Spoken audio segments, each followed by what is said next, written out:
Hello everyone, welcome to the third lecture of MD6028 Virology. The topic of this lecture is genome expression. So in the first two lectures we've briefly touched on genome expression, but really I've said usually when we're approaching genome expression, I've said this is something we'll talk about later, or we'll come to this later. This is the first lecture where we are actually coming to this in detail. It's a tricky lecture in some ways. It's just a lot of concepts. You'll be able to understand everything, I'm sure. Just be wary that it may take a little bit of time. It may take a few tries of going over the specific concepts. So first off, going into this lecture, I want to just establish some general principles of genome expression and just demonstrate quite clearly why viral genome expression is different to host cell genome expression. So at the top of this diagram, we have cellular genome expression. So we have the type of genome expression that occurs in our cells, and this should be extremely familiar to you. We're going from DNA, because our genome is double-stranded DNA. So we're going from this double-stranded DNA to mRNA. This process is called transcription. So the double-stranded DNA genome is transcribed and mRNA is produced. This mRNA is then translated into protein, and this process is called translation. Again, this should be super clear. We know about genome expression in host cells. We know about transcription and translation. I'm sure you've covered this a million times. I'm bringing it up now though because I want to contrast it to viral genome expression and show you that viral genome expression has similarities, but it also has fundamental differences. And if you look at the bottom half of this diagram, you'll see why those differences and similarities exist. So first off, you'll see the question marks in the bottom left. These question marks represent the fact that all different types of genomes for viruses exist. So the virus genome could be RNA, DNA, could be single-stranded, double-stranded. If it's single-stranded RNA, it could be positive sense or negative sense. So we're going from potentially all these different types of genomes. So there's no one diagram that can represent all the different ways that viruses express their genome, and that's what I'm trying to represent here. So we're going from some kind of genome, again, whether it's RNA or DNA, etc., etc., and we're going from this genome to RNA, and this is crucial. All viruses will need to use RNA at this stage. So no matter what genome type they have, they need to somehow produce RNA from it. Obviously, some of the viruses have RNA genomes, so that means they can potentially, skip this step in some instances. But the point I'm making here is that they need to get to this RNA stage. They need to produce RNA. You'll see it's labeled here mRNA. That's because the RNA at this stage is exactly the same in terms of composition as the mRNA we have in our cells. We don't technically call it mRNA, however, when we're talking about viral genome expression, and we just refer to it as RNA. However, it is exactly the same as mRNA. It's the same thing. Okay, then you'll notice it goes from RNA to protein via translation. And you'll notice that this part of the diagram is exactly the same as the part of the diagram on the top, which infers that translation of viral genomes is exactly the same as translation of host cell genomes. And this is absolutely true. The process is the same. It uses the same machinery. Everything about it is the same. And that is why viruses need to produce this RNA copy. That is why viruses need to use their genome in whatever form it has to produce an RNA copy, because they are using host cell translation machinery. They're using the same enzymes as the host cell. They are doing translation in exactly the same way as the host cell. The host cell is obviously evolved to translate mRNA into protein. So therefore, the viruses need to produce RNA that can use this host cell machinery. So the key takeaway here is that the first step in genome expression which requires the production of RNA, is done differently with host cell genomes compared to virus genomes. However, the end product is the same. RNA is always produced. The second takeaway here is that translation is exactly the same in host cell genome expression and virus genome expression. Again, you'll see I've just highlighted here that it's the same. There's no difference between the process of translation when we're talking about host genome expression or viral genome expression. The key difference between host cell genome expression and viral genome expression comes earlier, and it's to do with how to produce RNA from the genome template. This goes some way to explaining the Baltimore classification system we were discussing last week. So you'll recognize this diagram from last week. It represents the Baltimore classification system. And you can see that part of the classification is based upon how mRNA is produced. We have an arrow from each of the different viral genomes pointing towards mRNA, and that represents how RNA is produced from that genome. All these groups, all viruses need to produce RNA. You can see every different genome type has an arrow pointing towards RNA. They all produce RNA, and we've just looked at the reason why. The reason why is because they need to use host cell translation machinery. It's because they translate the genome in exactly the same way as host cell genomes are translated, and therefore they need to use RNA because that's what host cell enzymes have evolved to translate. In summary here, and again here I'm just summarizing the first few slides, summarizing these fundamental concepts. Both host and viral genome expression requires the production of RNA copies of the genome. Hopefully that's clear. How this RNA is produced differs depending on genome type.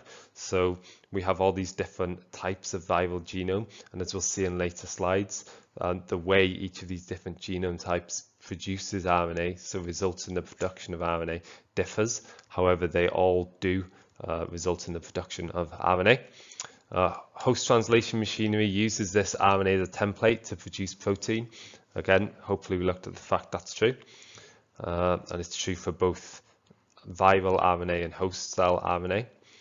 Both host cells and invading viruses use the same translation machinery, which explains why both hosts and viruses are required to produce RNA copies of their genome. So again, we talked through that. Hopefully it's clear. So now we just want to go into a little bit more detail looking at genome expression. I mean, we can say host genome expression involves producing an RNA copy of the genome or an RNA transcript of the genome, and that's transcription. And that's fine, that's right. It's just there's more detail there, so we need to think about specifically what enzymes are doing this. There's just more information to unpack, so that's what I want to do next while we look at host genome expression. Okay, so what we have here is just the same diagram we were looking at earlier, and what I want to do is again first focus in on this process of transcription, so specifically what's going on here. So during transcription we're using these terms, so we're saying RNA, and that's fine, but what are we actually talking about when we're using these terms? What actually is RNA? It's quite important for us to know that. So RNA, it's a nucleic acid, as we know. It's just a different type of nucleic acid to DNA.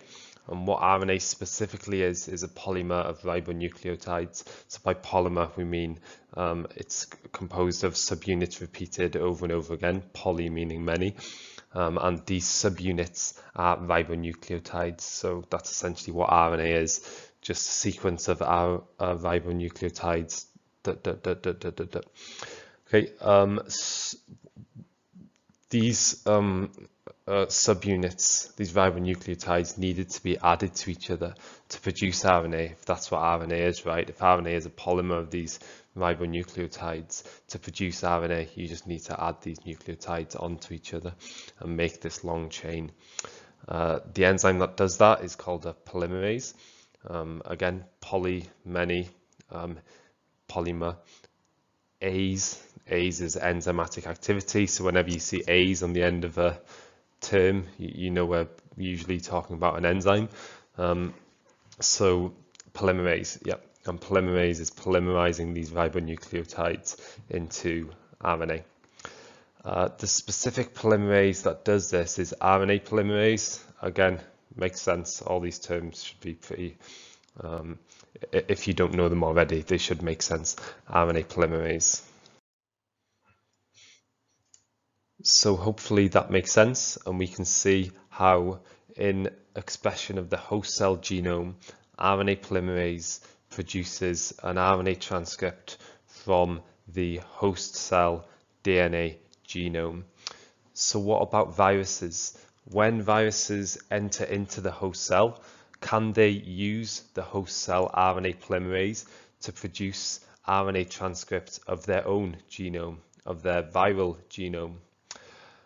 It's tempting to think that they can, because as we discussed a few slides ago, all viruses do need to produce RNA copies of their genome as part of genome expression. Again, the reason is because they use host translation machinery, and host translation machinery is designed to translate RNA specifically. The issue, however, is that a lot of viruses don't have DNA genomes, and again, we've discussed this earlier. Viral genomes can come in all different forms. They can be DNA or RNA, single-stranded, double-stranded, etc. The host cell RNA polymerase is what we call template dependent. So it's evolved to use a DNA template and produce an RNA transcript from that DNA template. Not a problem for the host cell because the genome of the host cell is DNA. And in fact, that's why this RNA polymerase uses a DNA template, because it's evolved to use the host cell genome template to produce RNA transcripts. It is a problem for the viruses, however, because again, a lot of viruses don't have a DNA genome. Some do, and a lot of the viruses that do have a DNA genome can use the host RNA polymerase. However, a lot of them can't, purely because this RNA polymerase is, again, what we call template dependent. It needs a specific template, and that specific template for the host cell RNA polymerase is DNA. So hopefully that all makes sense. We have the same information here, but just written up. You can see RNA polymerases are template dependent. Again, we've discussed this at length. Just to explain that statement a little bit more, we can think about why they're template dependent, and the answer is because they need to know which order to add the ribonucleotides. So the order the RNA polymerase adds the ribonucleotides in the RNA ultimately determines the order of the amino acids when the RNA is translated. So it ultimately determines what proteins are going to be made. So the RNA polymerase, to effectively produce the transcript that is representative of the DNA, needs to use the DNA, use the genome as a template, and produce an RNA that is consists of ribonucleotides that are in the same order as the nucleotides in the genomic template. So again, that's why RNA polymerase needs a template. Otherwise, it's useless. It's just making random bits of RNA with ribonucleotides in random order that doesn't serve any purpose in the cell at all. You see this term at the bottom, which I also want to explain, DNA-dependent RNA polymerase. So you'll see this term used sometimes, usually referring to the RNA polymerase within our cells, and it just means what we've talked about really. It means the enzyme is an RNA polymerase, so it produces RNA, and that it is DNA dependent. So it requires a DNA template to produce RNA, so to conduct its RNA polymerase activity. And again, this is what we're talking about here. We're talking about the process of transcription. So we're talking about in our cells going from the DNA template to an mRNA transcript, and it's DNA-dependent RNA polymerase that mediates this. Okay, so now we want to think more about viral genome expression specifically. So we've kind of outlined some of the issues that viruses face when attempting to express their own genome in the host cells. One of those issues being the RNA polymerase that's in the host cells has evolved to express the host cell genome, which is specifically DNA. So we want to think about some of the ways that viruses get around this. So how do viruses express their genome despite this is really the question we want to look at. So as we outlined, RNA viruses entering in the cell face a problem because they can't use the RNA polymerase that is present in the host cell, because that RNA polymerase is DNA dependent. The way they get around this is fairly simple. They just encode their own RNA polymerase. So they have their own RNA polymerase. They don't depend upon the host cell RNA polymerase. Why does this matter? It matters because when we're targeting viruses with antiviral drugs, these are the enzymes that we can potentially be designing drugs to inhibit. If we're inhibiting the host cell RNA polymerase, that's potentially a problem because we're disrupting a normal host cell protein. However, if we're targeting the virus's RNA polymerase, so an RNA polymerase that the virus specifically brings into the cell, that specifically transcribes the viral genome, then that's attractive because we can potentially design drugs that specifically impact the virus without impacting the cell. When we're looking at drug development and therapeutics, you're going to see this is a problem that comes up over and over again. How do we target the virus without damaging the cell? Viruses use host cell machinery. We've kind of discussed this a little bit. And again, that's a problem for designing drugs, because if the viruses are using host cell machinery, it's difficult to target that machinery without harming the cell as well. This is an example of one of the targets that is very, very attractive for drug development, because it's an example of an enzyme that is specifically used by the virus and not used by the cell. You'll see that we refer to this viral RNA polymerase as an RNA-dependent RNA polymerase. And the reason for this is it's using an RNA template. It's using the virus's own RNA genome to produce more RNA. So it's an RNA polymerase because it's creating RNA, and it's RNA dependent because it's using an RNA template. And the diagram of this process is at the bottom of this slide. You can see we're going from an RNA template to more RNA, and therefore this requires an RNA-dependent RNA polymerase. That again, RNA-dependent RNA polymerase. Next, we can think about the double-stranded DNA viruses. So these are viruses that have a double-stranded DNA genome. Their genome is therefore in the same format as the host cell genome. In theory, they can therefore use the host cell DNA-dependent RNA polymerase because the template is the same. In reality, a lot won't. A lot will actually encode their own DNA-dependent RNA polymerase. There's various reasons why they do that, but all we need to know at this stage is that many of them do this. So despite the fact they could theoretically use the host cell DNA-dependent RNA polymerase, they in fact often encode their own.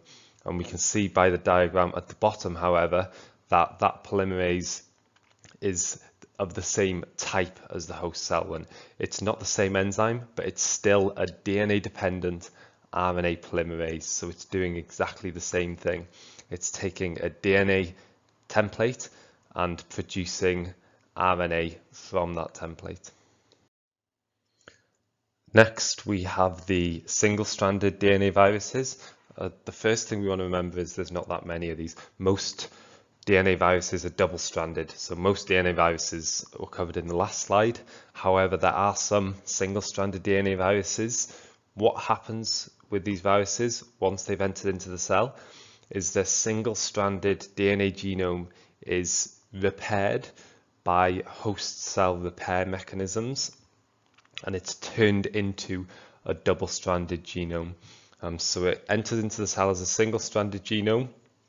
Host cell repair mechanisms will detect this and they will turn it into a double-stranded genome.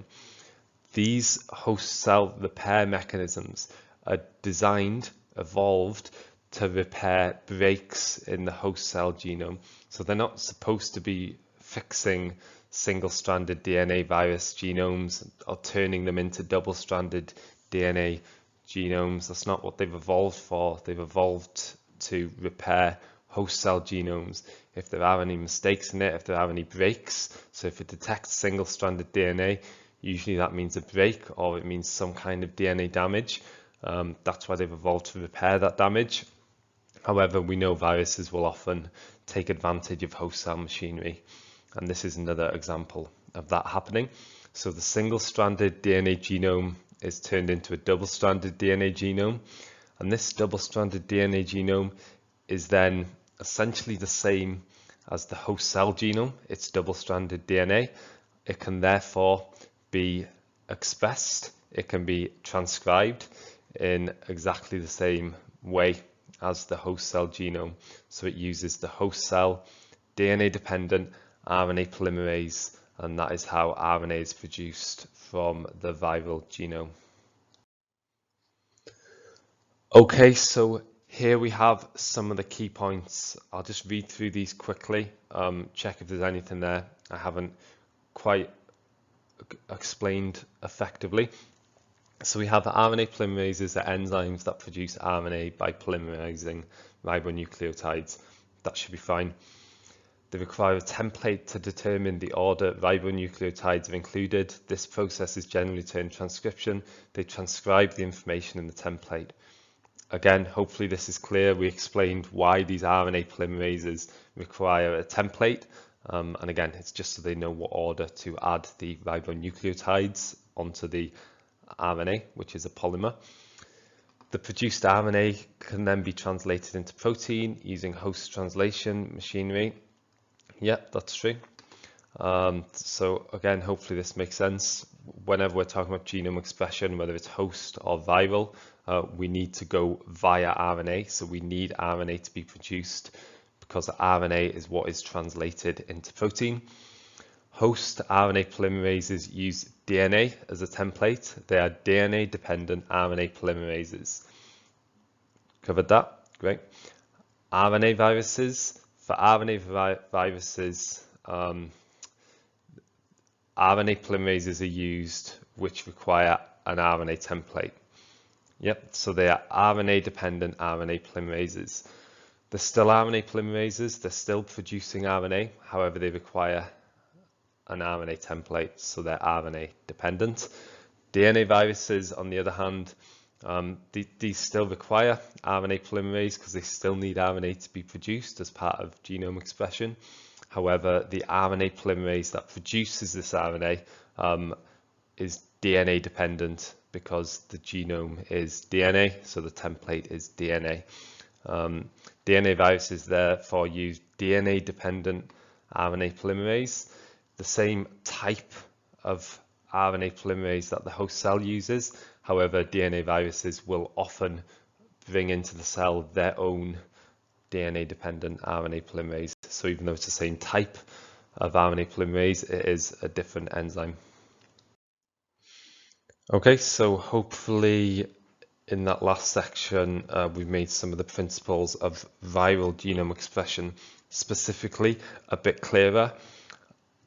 Before we move forward, please do make sure you've understood everything we've covered so far, because things are about to get a little bit more complicated. And now we need to distinguish between the negative sense RNA viruses and the positive sense RNA viruses. So everything I've told you so far about RNA viruses is true. However, it's just there's more depth.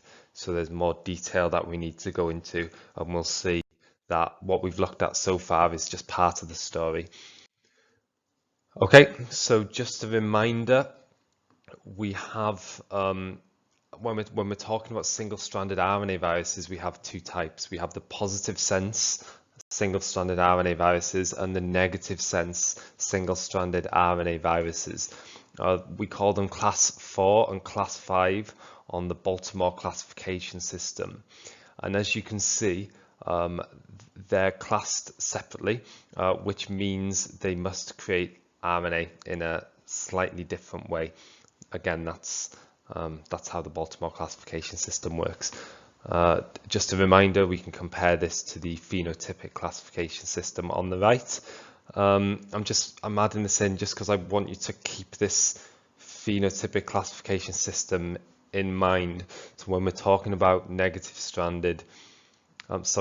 sense single-stranded RNA viruses, you're thinking, oh right, yeah, that's the RNA part of the phenotypic classification, and it's the single-stranded arm, and it's the, just so you remember where everything is in context of this classification. Okay, so we have Flaviviridae and Filoviridae at the top here. Just two examples, one from each of the groups we want to talk about in this section. So they're both single-stranded RNA viruses, but one is a family of positive sense single-stranded RNA viruses, and the other is a family of negative sense single-stranded RNA viruses. Flaviviridae plus sense, Filoviridae negative sense. Again, I talked in detail the last lecture about what we mean when we're saying positive sense and negative sense. It's essentially the same as saying encoding and template. If that concept isn't familiar, again, just pause and maybe go back to that lecture and just make sure you really understand what the difference between the two types are.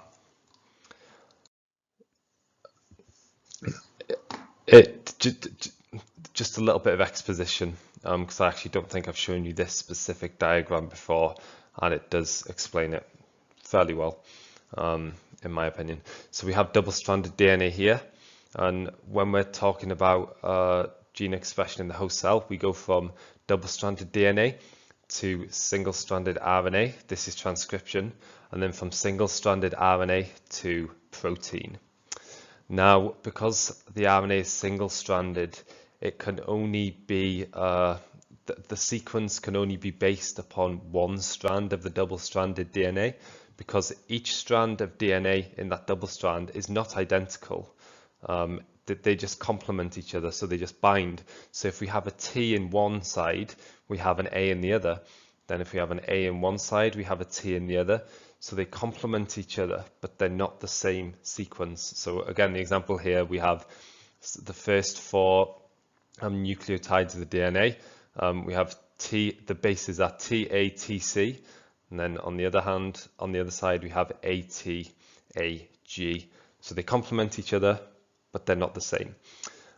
When we then have the single-stranded RNA produced by transcription, the ribonucleotide sequence in the RNA strand can only represent one of the two DNA strands in the double-stranded DNA complex. Again, it's only going to be a kind of direct transcription of one of those two strands, and it's actually a direct transcription of the positive strand. That's why we call it the positive strand, because it's the encoding strand. And you can see that in this example here. So the encoding strand is TATCG, and the RNA is UAUCG. that's an exact copy of the encoding strand, except obviously we have U instead of T because we know that's how mRNA works. But on the other hand, we can see that RNA strand is not a direct copy of the negative sense DNA strand. It's not a direct copy of the template strand. It's a reflection of it. It complements it. Again, hopefully this makes sense. Then the sequence that's in the RNA strand, that's what determines the sequence of amino acids that ends up constituting the protein after translation of the RNA occurs.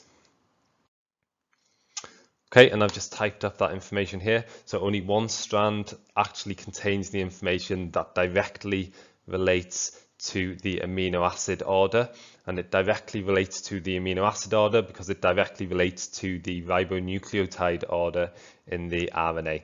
And again, we call this original strand the encoding or the positive strand. Okay, so in cellular transcription, the order of ribonucleotides in the RNA is inherently a consequence and is inherently determined by the order of nucleotides in the order of bases in the encoding strand of DNA.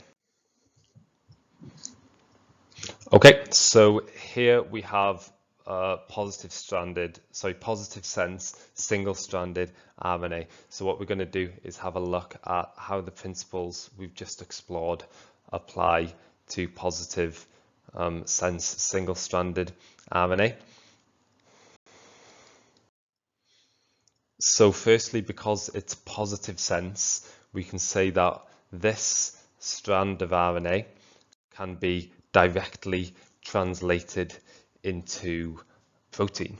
It contains the information that determines the amino acid sequence in the protein that's ultimately made, so it can be successfully translated into protein by the host cell translation machinery.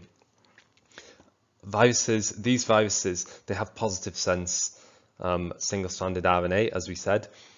There is absolutely no difference between a positive sense single-stranded RNA genome and mRNA that is used in gene expression of the host cell. It's chemically, biochemically, it's exactly the same thing. It's positive sense RNA.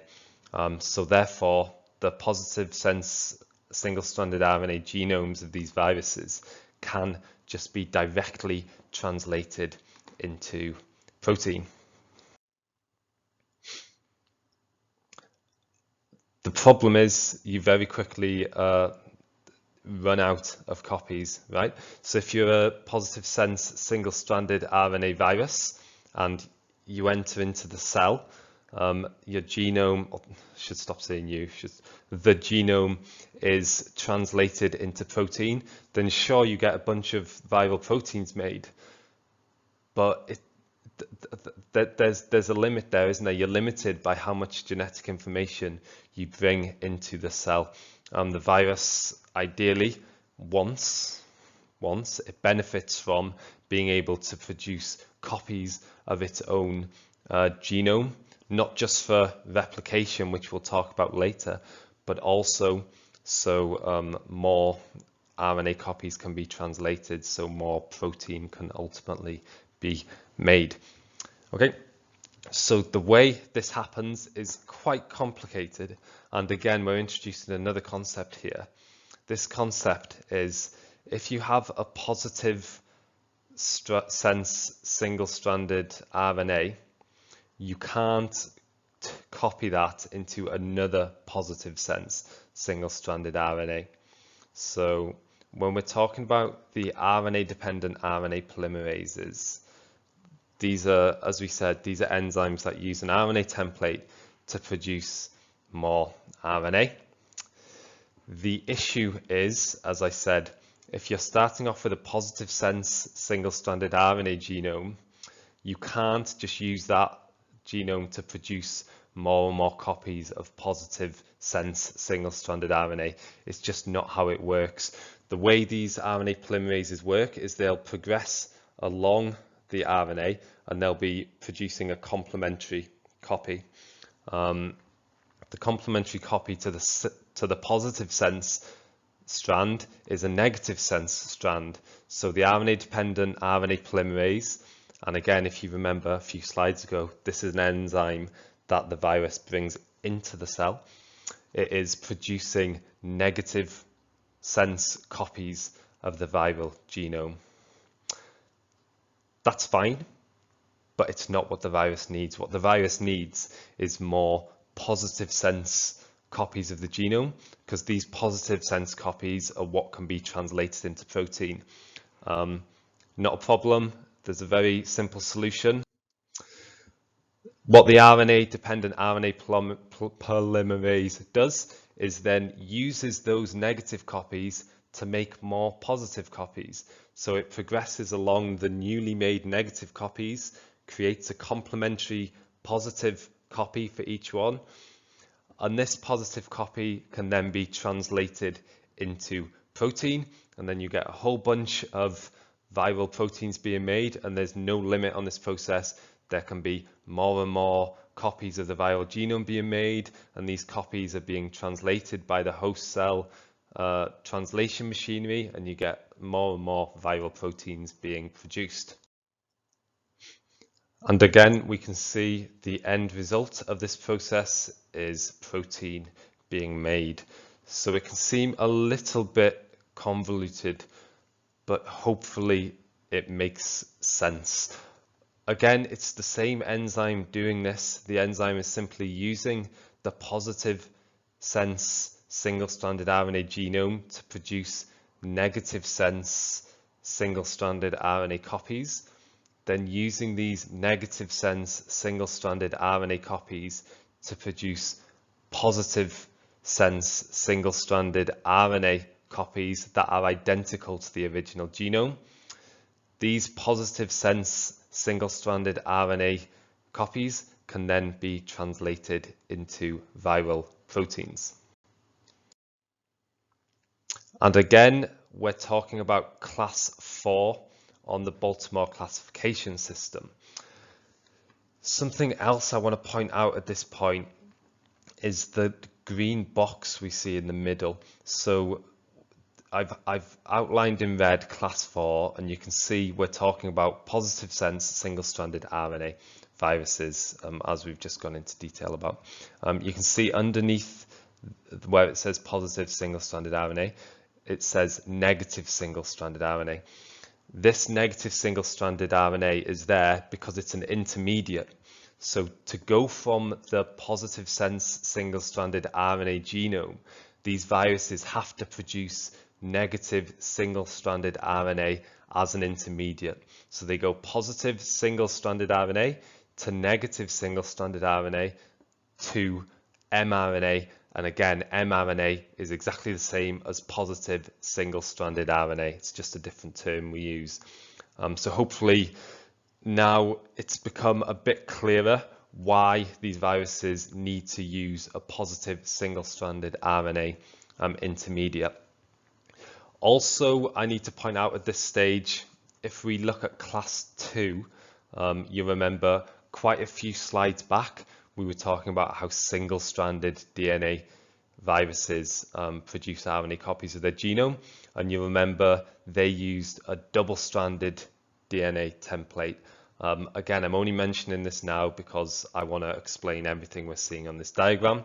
And you remember that single-stranded DNA viruses, they essentially repair their single-stranded DNA genome using host cell repair mechanisms, and their single-stranded DNA genome is turned into a double-stranded DNA genome, and that double-stranded DNA genome is then transcribed, just like the host cell genome, into mRNA. So these light green boxes on the Baltimore classification are essentially intermediates that the virus must go through to produce RNA copies of its genome. Okay, now we have the negative sense single-stranded RNA viruses. So the first thing you'll notice is we have RNA-dependent RNA polymerase, which is exactly the same enzyme that is used by the positive sense single-stranded RNA viruses. We're still going from an RNA to an RNA. We're still producing RNA from an RNA template. So we still use an RNA-dependent RNA polymerase. Even though the sense of the viral genome is different, the virus is using the same enzyme. Again, perhaps not exactly the same enzyme, but the same type of enzyme, still an RNA-dependent RNA polymerase, because we're still going from an RNA template to produce more RNA. And you'll see the first step of the process is going from the negative sense single-stranded RNA genome to produce a positive sense single-stranded RNA complementary copy. So again, if we have a negative sense strand of RNA, an RNA-dependent RNA polymerase can't make another negative sense copy from that. We can only go from a positive to a negative or a negative to a positive because it's adding complementary bases. So you have a negative strand here, RNA-dependent RNA polymerase will add a positive strand here, and then this is the new strand, and that's just how RNA-dependent RNA polymerase works. It's how any of these polymerases work, really. Okay, this positive sense strand can then be translated into protein because, again, as we just said, positive sense single-stranded RNA it's mRNA essentially. It's the same. It can be recognized by host cell translation machinery, so it can be translated directly into protein. This will occur over and over again, so we'll get multiple positive sense complementary strands being produced, and all of these strands are going to be potentially translated into protein. They're all translatable. We're also getting more negative sense strands produced, but we don't really need to worry about that for now. We'll worry about that when we go on to genome replication, and we'll understand that why about that later. But for now, we just need to know we start off with this negative sense single-stranded RNA, and we can produce, the virus can produce positive sense single-stranded RNA directly from this negative sense single-stranded RNA, and this positive sense single-stranded RNA can be directly translated into protein. And again, that's what we're seeing here. We're going from negative to positive, and then this positive is being directly translated into protein. You'll see there's no intermediate on the Baltimore classification system, again, because I need to stop saying we, because the virus is going directly from its negative sense single-stranded RNA genome to positive sense single-stranded RNA, and that's the Baltimore system completed. The Baltimore system ends, or the Baltimore classification ends when we have the RNA produced. That's what the classification uses. It uses how a virus produces RNA to define the classification, and these negative sense single-stranded RNA viruses go directly to positive sense single-stranded RNA from their negative sense single-stranded RNA genome. Okay, just some key points here. So just a summary of some of the ideas we've talked about so far.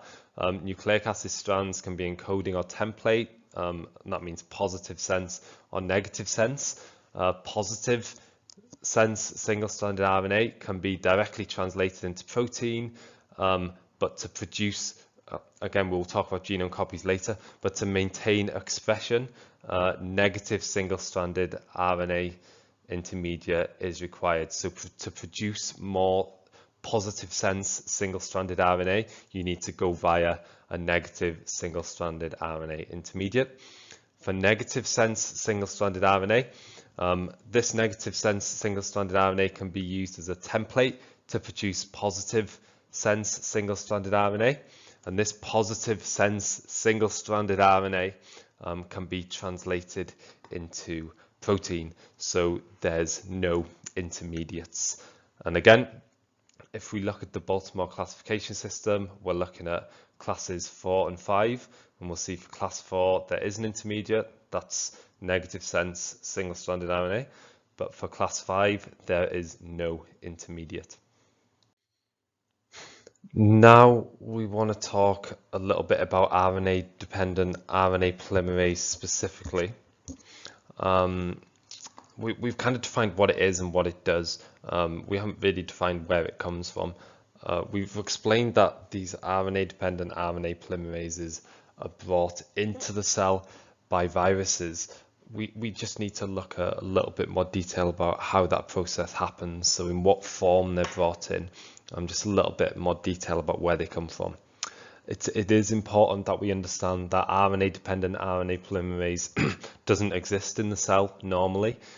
Normally in the cell, RNA will never be used to produce more RNA. It's just not a process that occurs in a eukaryotic cell. There's no need for it to take place. During transcription and translation, we're going from DNA to RNA, then RNA to protein. And during genome replication, which we'll look at next week, we're going from DNA to DNA. So we're never going from RNA to RNA. That's why the viruses that utilize RNA-dependent RNA polymerase, so the RNA viruses need to bring this enzyme into the cells. The reason why I'm saying we need to put more thought into where it comes from is because there's differences in different viruses in terms of how they bring it into the cell. The key difference is whether they bring it in as a functioning, translated, active protein, or they bring it in simply encoded in the genome. So they're not actually bringing the enzyme into the cell, but encoded within the viral genome are genes that encode the enzyme. So once the viral genome is inside the cell and it's expressed, that's when the enzyme can be produced. Okay, so just a little bit of a step back. I'm aware the things I just said are a little bit vague, by the way, but they're what we're going to go into in detail now. So just a step back to look at what viruses are structured like. And again, I know we've looked at this before, but I want to do it in the context of RNA-dependent RNA polymerase. Some viruses, as I just said, will bring the enzyme fully formed into the cell. So they'll bring RNA-dependent RNA polymerase into the cell in an active form. The way they do this is by including RNA-dependent RNA polymerase within the core of the virus particle. So you remember a virus particle is composed of the viral genome.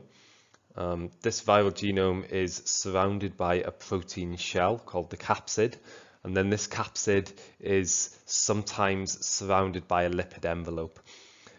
Some viruses bring a handful of active enzymes into the cell, and these active enzymes are within the capsid alongside the genome.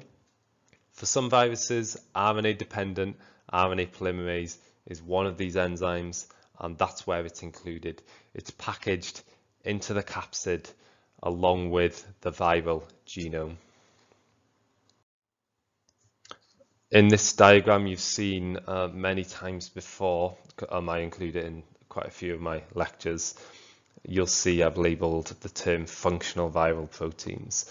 One of these functional viral proteins can be RNA-dependent RNA polymerase, and as you can see, I've included it within the capsid alongside the viral genome. So if we think about the different single-stranded RNA virus types we have, again, when I'm talking about RNA-dependent RNA polymerase, we're talking about RNA viruses. DNA viruses, completely separate. They don't need RNA-dependent RNA polymerase. Hopefully that's clear from the earlier part of the lecture, but RNA-dependent RNA polymerase is only used by the RNA viruses.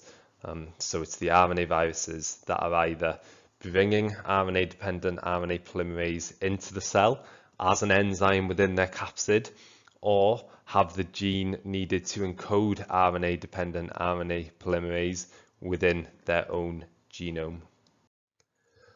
As we've seen before, when we're looking at the expression of RNA genomes, there is a difference between the positive sense single-stranded RNA viruses and the negative sense single-stranded RNA viruses.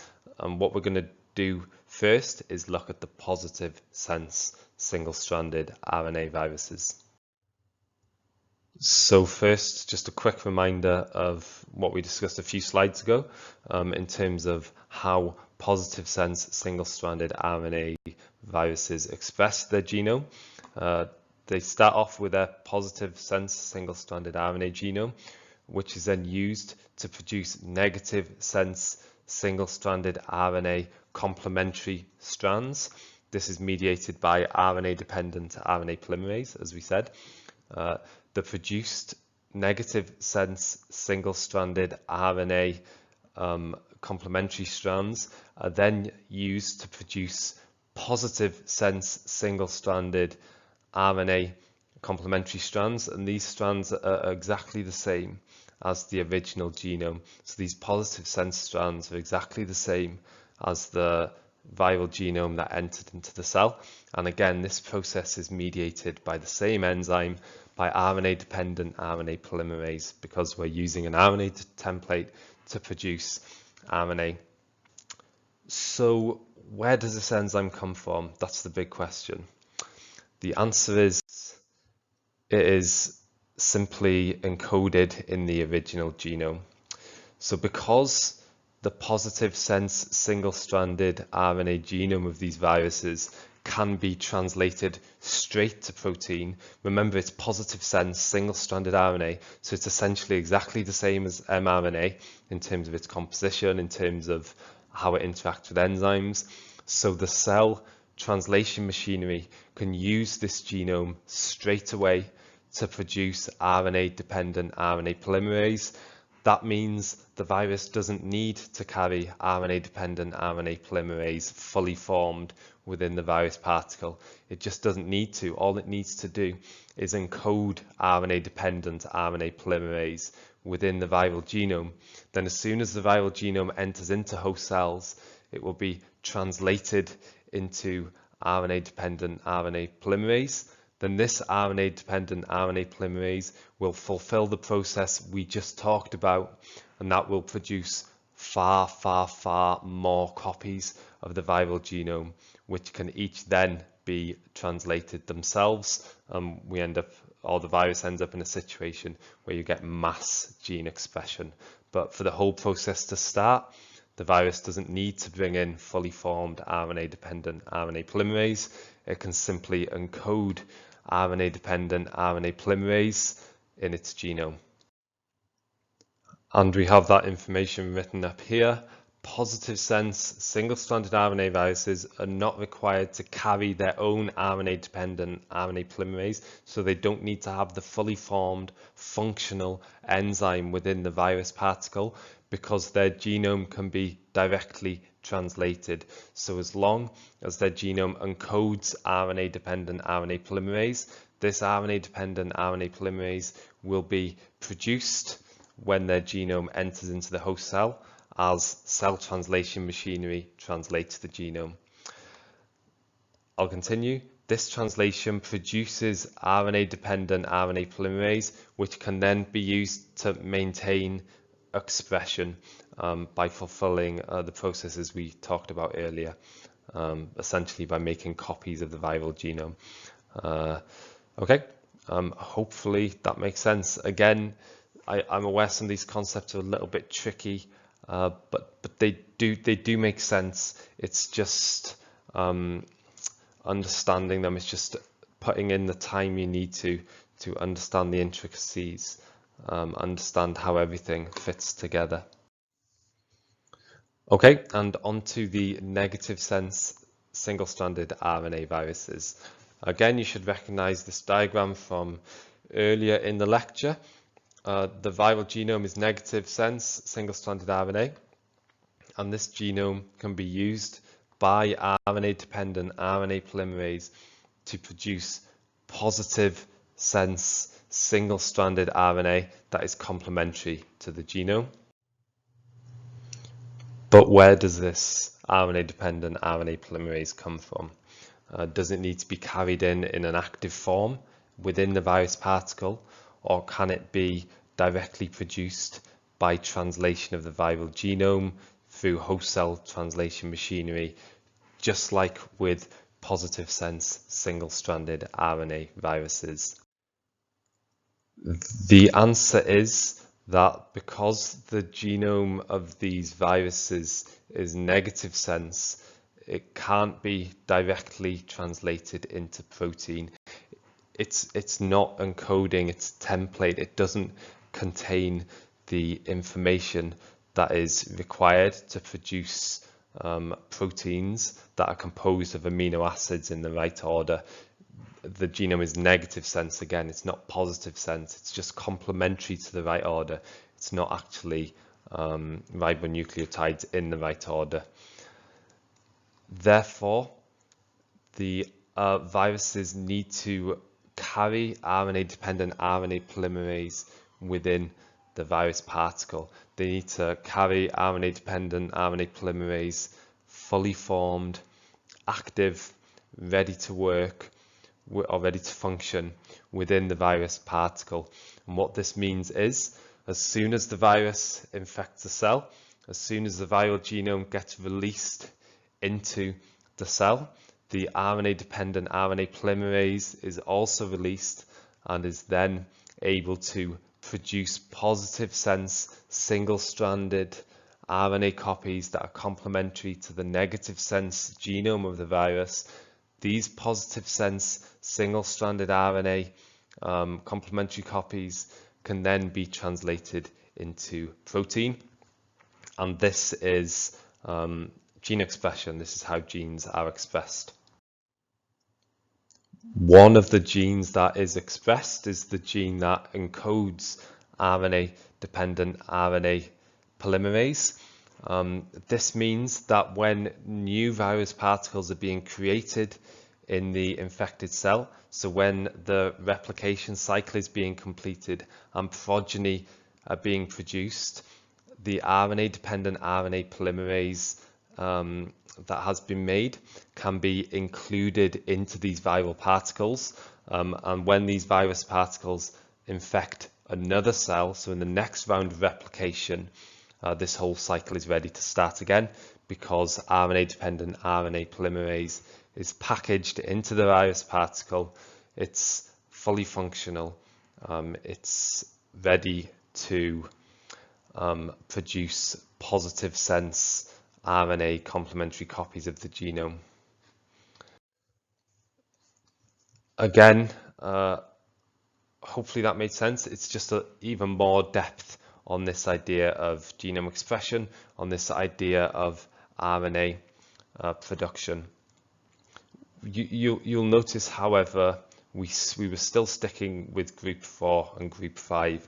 We haven't quite gone on to group 6 and group 7 yet. And this is something we need to do.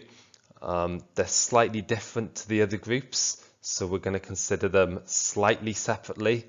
However, they're just as important. We have a lot of important viruses that are included within group 6 and group 7.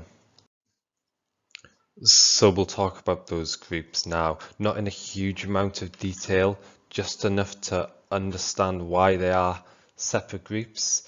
And just to kind of complete our knowledge, really, again, because some quite important viruses belong to these groups, HIV, HBV, so hepatitis B virus, we need to know a little bit of information about them. So in the final section, I'm going to talk about the process of reverse transcription and how the process of reverse transcription defines the way members of group 6 and group 7 express their genome. And again, when I'm saying group 6 and group 7, I'm referring to the Baltimore classification system there. Firstly, we need to define reverse transcription, because again, this is what it all revolves around. Reverse transcription is a process which results in the production of DNA from an RNA template. That's why it's called reverse transcription. So if we think about transcription in a cellular environment, we're going from a DNA template to an RNA transcript. So RNA is being produced from a DNA template. Reverse transcription is the opposite. DNA is being produced from an RNA transcript. Again, this is a really weird process. It never happens in a normal, healthy human cell. It's a viral process. As I kind of mentioned earlier, it's one of the reasons why processes like this are targeted with antiretroviral drugs, because if we inhibit reverse transcription, and there are a lot of reverse transcription inhibitors, we can specifically target a viral process without damaging host cells, because reverse transcription doesn't happen in host cells unless there's a virus in those cells reverse transcribing. It's mediated by a polymerase, so we're getting a polymer produced, we're getting DNA produced. Therefore, whilst we've been talking about RNA polymerases so far, in this instance we're talking about a DNA polymerase, because DNA is being produced by the enzyme. It's an RNA dependent DNA polymerase, so the enzyme is using an RNA template to produce DNA. It's adding the deoxyribonucleotides in together. It's polymerizing them to produce DNA. So it's a DNA polymerase, but it's using an RNA template, so an RNA-dependent DNA polymerase. This is the enzyme that mediates reverse transcription. Okay, so first off, we'll look at group 6, and we'll look at how members of group 6 utilize an RNA-dependent DNA polymerase to undergo reverse transcription. First off, we need to understand that members of this group are positive sense single-stranded RNA viruses. I mentioned this earlier, and you can see it very clearly in the Baltimore classification system. These viruses belonging to group 6 all have a positive sense single-stranded RNA genome. And as soon as these viruses enter into a cell, we see this positive sense single-stranded RNA genome is used to produce DNA. We can see it's double-stranded DNA here. Don't worry about the details. We will go into them at a later date. But for now, just know the principle is there. We have RNA that's being turned into DNA, and it's being catalyzed by an RNA-dependent DNA polymerase. Again, this process is called reverse transcription. It's the reverse of the normal transcription process that occurs in host cells. Then we often have something called integration. The example I'm using here is HIV. HIV is known for integrating into the host cell genome. It's important to give this information now because HIV is the archetypal member of group 6. When we think of group 6, we think of HIV. It's the most important human virus in this group. So I wouldn't be giving you the whole story, and I wouldn't be giving you the most important part of the story if I didn't explain to you that integration then happens. This is intrinsically linked to reverse transcription, because by using the virus's RNA genome to produce a DNA copy of the genome, essentially, the process of reverse transcription is allowing integration to happen, because once this DNA copy is produced, the DNA copy is then able to integrate into the host cell genome, and it's able to do this because it's the same composition. It's DNA, it's double-stranded DNA, therefore it can slip into the host cell genome and essentially become part of the genome. This process doesn't happen naturally, however, and it's mediated specifically by an enzyme called integrase. Again, it's called integrase. Ase means enzyme, so a word ending in ase usually is used to describe an enzyme. And it's named integrase, just from integration, because it's allowing the DNA version of the viral genome to integrate into the genome. This integrase isn't a polymerase, it's not creating nucleic acid, it's not adding polymers together, it's just allowing the DNA copy of the viral genome to integrate into the host cell genome. Once the DNA version of the viral genome is integrated into the host cell genome, it can then be transcribed just like the host cell genome is transcribed, just by the normal transcription process. So DNA-dependent RNA polymerase, the same enzyme that transcribes the normal host cell genome, transcribes the viral genome and produces positive sense single-stranded RNA, which is again essentially mRNA, and this mRNA can then be translated by host cell machinery. So everything you need to really know about group 6 viruses, and again the archetypal one is HIV, at this stage is on this slide. So yeah, please just make sure you understand all the information here. You understand why these viruses are named what they are and what processes they're mediating. One additional piece of information I need to add here comes into play when we align what we've just learned with the Baltimore classification diagram we've been using. So you can see group 6 here, which is what we've just been talking about.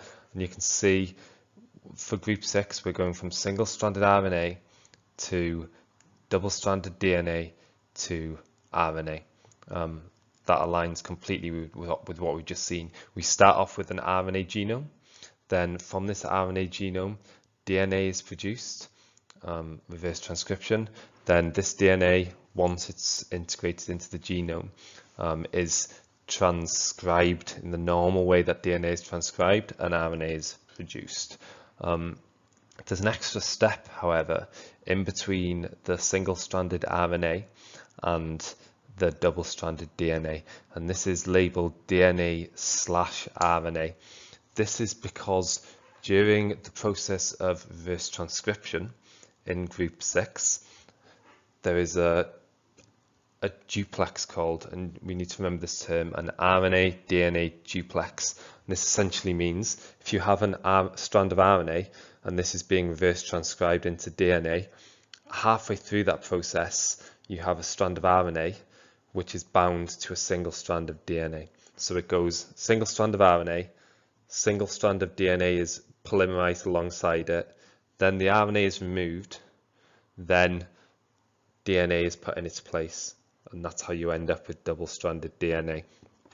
That's a very, very complex process, and I have a really, really complex diagram that we'll probably look at some point. But for now, all we need to understand is that during this process of reverse transcription, in the way it happens for group 6 viruses, there is a duplex formed that is half DNA, half RNA, and that is why we see the DNA/RNA step on the Baltimore classification system. Okay, so hopefully we understand a little bit about how the viruses in group 6 express the genomes, and we understand why these viruses are classified differently to the other single-stranded RNA viruses. Again, the viruses within this group could be classified within group 4 or group 5, dependent upon whether or not they have positive or negative sense genomes.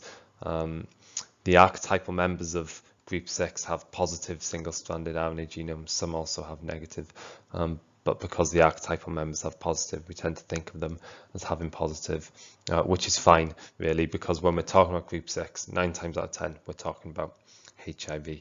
And hopefully the last few slides made it clear why we consider HIV and these other viruses separately from the other single-stranded RNA viruses. Okay, finally, we have the double-stranded DNA viruses that reverse transcribe. So these belong to group 7. The archetypal family within group 7 is Hepadnaviridae, which includes a few hepatitis viruses. So we're going to look at hepatitis viruses and look at how they reverse transcribe, essentially. The first thing we want to notice is that hepadnaviruses have this circular genome, which doesn't really mean anything in terms of genome expression. It doesn't matter. The genome is still double-stranded DNA. The only difference is it has this little nick in its double-stranded structure. But for all intents and purposes, we're looking at double-stranded DNA here. Again, because it has that little piece missing, we call it a gapped double-stranded DNA genome.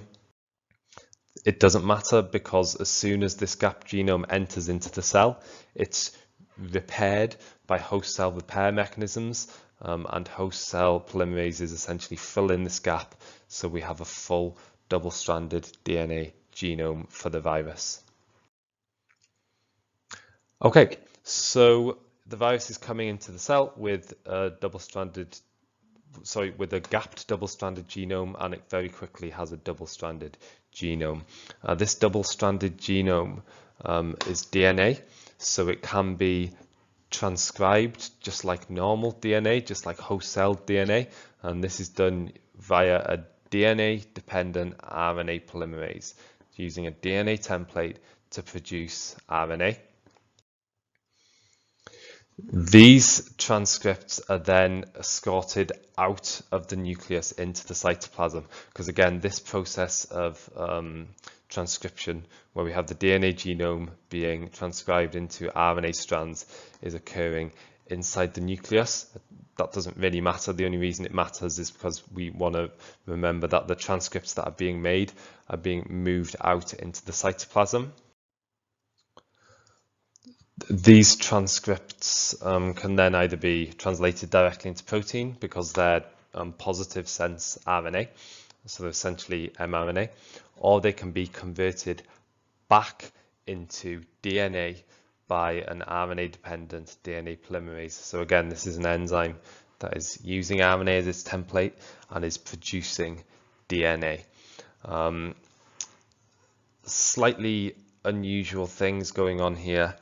It's worth understanding them. We need to know about this exception to the normal rules, really. So just remember that this is group 7. You can see clearly there is reverse transcription going on. We're going from an RNA template to a DNA copy.